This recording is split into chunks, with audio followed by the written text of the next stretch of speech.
jueves pasado, el Consejo General del INE tomó la determinación de sancionar con la pérdida de la candidatura a 49 candidatos de Morena por no presentar sus informes de precampaña. Esta mañana tuve una conversación con José Roberto Ruiz Saldaña, consejero electoral del INE, para hablar sobre este asunto. Vamos a ver lo que platicamos. Hola, me da mucho gusto estar con ustedes, Hernán. Igualmente, el gusto es mío, consejero. El INE tomó una decisión polémica la semana pasada, no apoyada por todos los consejeros, de bajar varias candidaturas, la mayor parte de ellas de Morena, por no haber presentado sus informes de gastos de campaña. Tú fuiste de los consejeros que votaron en contra de este acuerdo del Consejo General del INE. ¿Por qué no lo apoyaste, consejero? Porque sí presentaron el informe de gastos de precampaña, solo que de forma extemporánea.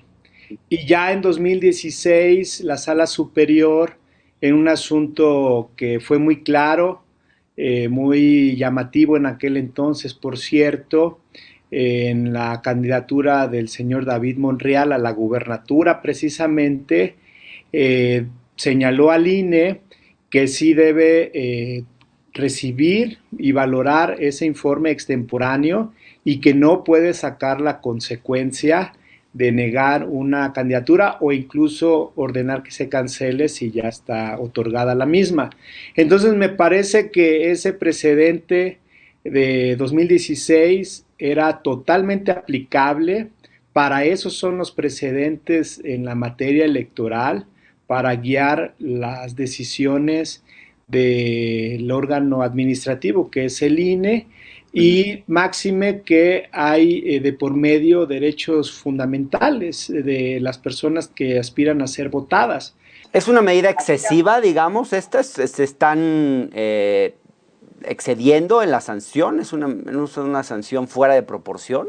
Yo pienso que totalmente sí, porque si ya existe ese precedente que da la solución a una situación semejante, había que acudir a ella. Me recuerda mucho un asunto de Puebla a nivel OPLE, Hernán, donde ya el tribunal había relajado los requisitos para ser, o más bien racionalizado los requisitos para ser aspirante independiente a gubernatura. Y el OPLE al siguiente proceso electoral volvía a irse a la ley que los decía, que los establecía muy rígidos. ¿Por qué si ya hay un precedente del tribunal para un caso semejante, idéntico, por qué la autoridad electoral persiste en la literalidad de la ley? Yo creo que ahí es donde hay una desproporción sin duda, Hernán. La mayor parte de los candidatos que bajaron son de Morena. ¿Es casual o hay un sesgo en contra de Morena entre buena parte de los consejeros del INE? Bueno, Hernán, habría que preguntarle a quienes votaron así, obviamente acudieron a la literalidad de la ley, que que si no se presenta el informe en el tiempo establecido, es pérdida del registro o de la eh, candidatura si ya se otorgó esta. Evidentemente me parece que no era el camino, ya expliqué por qué, es decir, se tenía que haber acudido al precedente. Yo ahorita no quisiera polemizar con mis colegas, estoy concentrado pues en la presidencia de la comisión que tengo de capacitación y organización electoral, pero sin duda quienes votaron así tendrán que dar cuenta de su votación.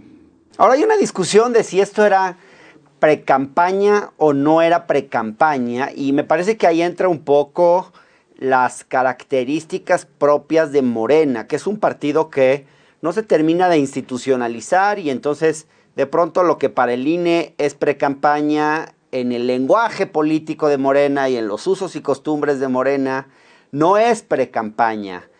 ¿Era o no era precampaña, en tu opinión? Bueno, no se puede generalizar, Hernán, sobre decenas de casos.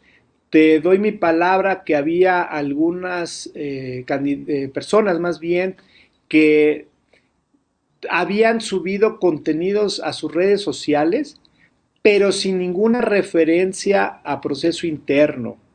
casi por el solo hecho de existir, les aplicaron esta medida, me parece muy enérgica, de negarles el registro, considerando que habían hecho precampaña. Yo pienso que tenía que haber habido muchos más elementos en varios casos. Había algunas personas de estas que fueron afectadas que de verdad no había ningún elemento para considerar que habían hecho precampaña. Bien, muchas gracias por la conversación, consejero. A tus órdenes, Hernán. Hasta luego, buen día.